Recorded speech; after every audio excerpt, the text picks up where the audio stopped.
Suivre très belle matinée.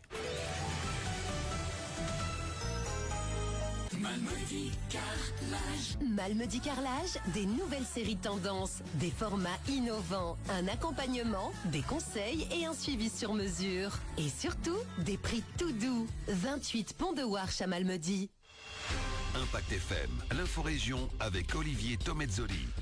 Des dépôts sauvages encore retrouvés sur le territoire de Wem où la chasse aux pollueurs s'intensifie pourtant. Journée de test Bialert ce jeudi pour tester le système à grande échelle. Pas de panique donc si vous êtes dans une commune abonnée au système d'alerte. Et un tout nouveau terrain multisport sur la plaine des Bressets à Stavelot, une nouvelle étape dans la reconstruction post-inondation. Jeudi 2 octobre, le développement des titres de l'info de l'arrondissement. Présentation Olivier Tomezzoli.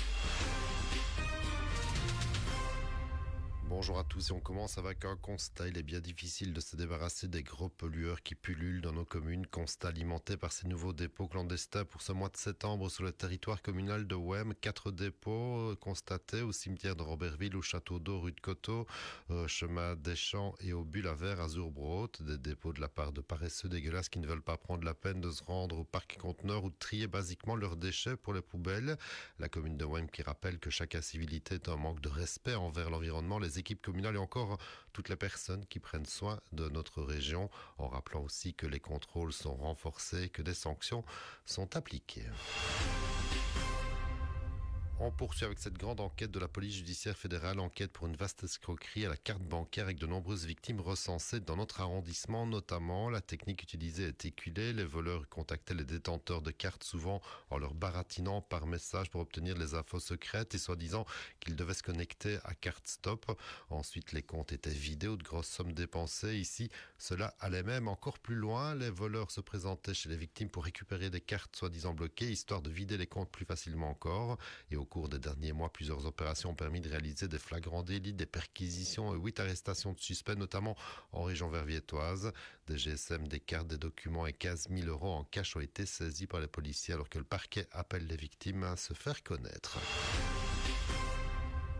Et pas de panique si vous recevez un message de Bialert ce jeudi. C'est un test grandeur nature à travers toute la Belgique dans pas moins de 260 communes dans 3 provinces, dont chez nous donc le test est effectué de 3 manières. Via des messages aux personnes inscrites sur le site, via des messages aux personnes se trouvant dans des zones déterminées ou encore via des panneaux d'information. Vous pourriez donc recevoir un message même si vous n'êtes pas inscrit sur le site Bialert, ce que je vous conseille pourtant de faire. Le système mis en place est destiné à prévenir très rapidement via SMS généralement d'une catastrophe imminente ou des mesures à prendre pour sa propre sécurité. Direction la plaine des Bressets à Stavelot, site qui avait été ravagé par les inondations en juillet 2021. Et depuis lors, lentement, le site reprend vie. Après le terrain de foot, la piscine, les terrains de tennis, cette fois, c'est un espace multisport qui a été aménagé au cœur de la plaine sur quelques 600 mètres carrés quand même. Et sous le regard satisfait d'Alexandra Kokelman, l'échine des sports à Stavelot. On peut y jouer au basket, au handball, au football, au volley, puisqu'il y a un filet amovible. Donc en fait, on peut y faire tous les sports de ballon. Tout en dur aussi pour que ce soit pérenne, évidemment, que ça ne se dégrade pas avec la météo ni avec les gens qui l'utilisent. Oui, c'est ça. Ça a été fait vraiment sur le concept de tous les terrains multisports qu'on retrouve principalement dans les grandes villes et qui sont en effet en dur. Donc on le voit, je pense que le sol est impeccable et qu'on est parti pour durer pendant quelques années. Je pense qu'on peut vraiment être fier aujourd'hui de l'outil qu'on a à Stavelot. Ce terrain vient vraiment compléter l'offre sportive et récréative. Et voilà, je pense qu'on peut être fier de l'outil qu'on a là aujourd'hui. Et on peut donc y pratiquer de nombreux sports sur un terrain permanent, alors qu'il y a aussi un grand espace encore à aménager selon les envies et les besoins des utilisateurs surtout. C'est vraiment à destination de tous.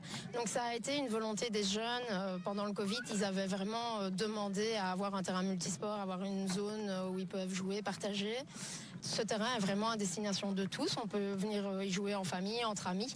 Voilà, c'est vraiment à disposition des Stavelotins et des Stavelotaines qui souhaitent venir passer un bon moment entre eux.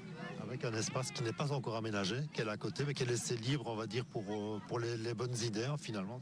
C'est ça, donc l'espace qui est encore libre à côté, c'était l'ancien court de tennis. Et donc là, aujourd'hui, on peut encore rêver et imaginer d'autres projets qui pourraient aller dessus, comme des terrains de pickleball ou encore des slacklines. Enfin voilà, il y a plein de choses. Il y a encore une belle zone à définir, à dessiner, à imaginer. Donc on attend aussi les propositions des habitants. Une info foot qui pourrait intéresser les jeunes joueurs et particulièrement les gardiens de but puisque le RCS Stavelotin lance son académie de gardiens sous le nom de OW Keepers Academy. OW pour Olivier Werner, l'emblématique ancien gardien pro passé par le Standard, Sochaux, Eupen et bien d'autres et qui surtout habite du côté de Stoumont. Cette académie s'adresse aux gardiens de but à partir de 12 ans désireux de se perfectionner. Les infos pratiques sur la page Facebook du club Stavelotin.